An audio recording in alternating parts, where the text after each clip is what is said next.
The hull screamed. It wasn't a groan.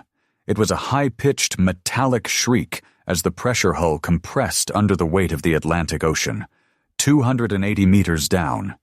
The depth gauge was in the red. The manufacturer said the boat would crush at 200. They were 80 meters past death. If you enjoy uncovering the raw, untold history of warfare, take a second to subscribe. We are diving deep today.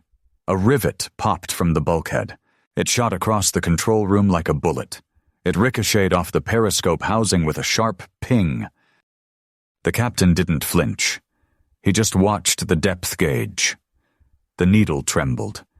The men around him stopped breathing. They were waiting for the ocean to crush them into a handful of scrap metal. It was November 1941. The Strait of Gibraltar.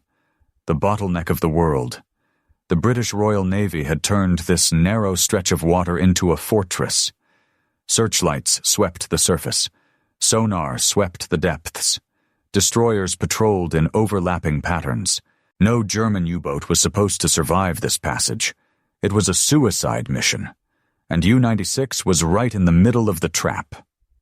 Captain Lehman Willenbrock wiped a smear of oil from his face. His beard was thick, matted with salt and sweat. The air in the control room was foul. It smelled of diesel, mold, and 50 men who hadn't showered in weeks. The worst smell was the fear. You could taste it. It tasted like copper in the back of the throat. He looked at his chief engineer. The chief was staring at the ceiling, listening. "Sound contact," the captain whispered. "Propellers, directly above." "Speed?" "Slow. They are listening." The captain nodded. He moved to his journal. He kept it wrapped in oilcloth to protect it from the condensation that dripped from every pipe. He opened it quietly. The paper was damp. He wrote, "The silence is the loudest thing I have ever heard. Every heartbeat feels like a drum. If someone drops a wrench, we all die." The boat drifted. The electric motors were off. They were silent. Just a steel tube suspended in the black void. The temperature had dropped. It was freezing, yet sweat ran down the captain's back. He watched the condensation drip onto the chart table. Drop, drop, drop. It was the only clock that mattered. Then the sound changed. Above them, the rhythmic thump, thump, thump of the destroyer's propellers sped up. The pitch rose. It became a frantic churning. They had been found. "Hard to port," the captain shouted. "Full speed." The silence shattered. The electric motors whined to life. The deck tilted violently. Men grabbed pipes and valves to stay standing. Click. The sound echoed through the hull. It sounded like a hammer hitting an anvil. The sonar ping. The invisible finger of the enemy had touched them. Then came the splash. "Depth charges in the water," the sonar operator screamed. The captain gripped the periscope handles. He braced himself. The ocean turned white. The first explosion didn't hit them. It hit the water around them. The shockwave slammed into U-96 like a giant fist. The lights blew out. Total darkness. Then the emergency red lights flickered on, bathing the crew in the color of blood. Dust and cork insulation rained down from the ceiling. A pipe burst in the forward torpedo room. A jet of freezing seawater sprayed across the deck. "Report!" Lehman barked. "Water in the battery room. Chlorine gas warning." This was it. If seawater hit the batteries, it created chlorine gas. It would burn their lungs from the inside out before the ocean even crushed them. The boat was diving uncontrollably. The nose was heavy. They were plummeting toward the bottom of the abyssal plain. The depth gauge spun. 290 meters. 300 meters. The hull groaned louder. It was a continuous screech now. The steel ribs of the boat were bending inward. "Blow the ballast tanks," the captain ordered. "Valves are jammed, sir. The pressure is too high." "Get on the manual cranks! All hands!" The men scrambled. They looked like ghosts in the red light. Veins bulged in their necks as they threw their weight against the iron wheels. They were trying to push compressed air against the weight of the entire Atlantic Ocean. The captain grabbed the shoulder of a young sailor. The boy was freezing, his eyes wide with terror. "Look at me," Lehman said. I can't." "You are alive. Keep turning." The boy nodded, tears mixing with the grime on his face. He pushed. The boat shuddered, a groan of metal against metal. Then a hiss. The air was forcing its way into the tanks. The descent slowed. It stopped. U-96 hung in the darkness, suspended between the crushing depths and the destroyers above. The captain opened his diary again. His hand was shaking, but his writing was clear. "We are sitting on the bottom of the sea. The hull is singing. I can hear the rivets popping one by one. It sounds like gunshots in a library." They couldn't stay here. The air was running out. The oxygen levels were dropping. The men were panting, taking short, shallow breaths. The carbon dioxide was building up. It made them sleepy. It made them slow. Lehman checked his watch. They had been down for 6 hours. The destroyers were still up there. He could hear the distant explosions. They were carpet-bombing the sea. He had to make a decision. A decision that wasn't in the naval handbook. The rulebook said to wait, to preserve oxygen, to let the enemy leave. But Lehman knew the enemy wasn't leaving. They knew the U-boat was hurt. They would wait until the Germans suffocated. Lehman stood up. He walked to the center of the control room. The crew looked at him. They were exhausted, slumped against the walls, gasping for air. "We are not dying in this hole," Lehman said. His voice was raspy. "Sir?" the chief engineer asked. "We are surfacing." The chief stared at him. "Sir, they are waiting for us. They have heavy guns. We have no torpedoes loaded. We have darkness, and we have speed." It was insanity. To surface right in the middle of a hunter-killer group. It was suicide. But staying down was certain death.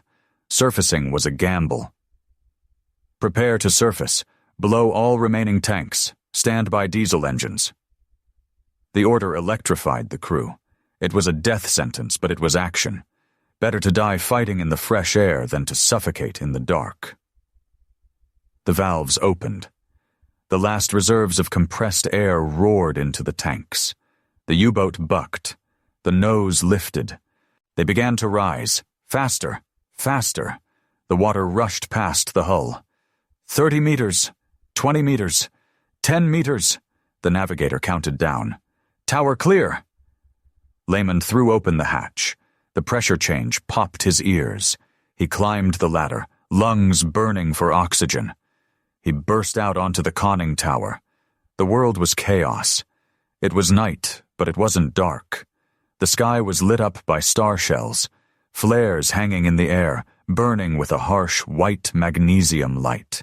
The sea was a churning mess of white foam and black waves. The wind howled. And there they were. 2 British destroyers. One to the port side, one to the starboard. They were close. Too close. They were less than 1,000 yards away. The U-boat had surfaced right between them. Lehman didn't hesitate. "Diesels! Full ahead! Flank speed!" He screamed down the hatch. The massive diesel engines coughed, spat black smoke, and roared to life. The U-boat surged forward, cutting through the waves. The British were stunned. They hadn't expected the submarine to rise. They expected debris. For a few seconds, nobody fired. Those few seconds were everything. "Hard to starboard. Into the trough." Lehman steered the boat directly into the rough seas. He wanted the waves to hide the low profile of the U-boat.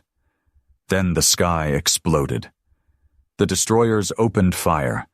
Tracers zipped through the air like angry hornets. Zip, zip, zip. They sparked off the steel tower. A shell hit the water 10 meters away, sending a geyser of water crashing over the bridge. Lehman swallowed a mouthful of salt water. He didn't duck. He gripped the railing, staring into the darkness. "More speed. Give me everything." The chief engineer's voice came up the voice tube. "She's redlining, Captain. The pistons will melt."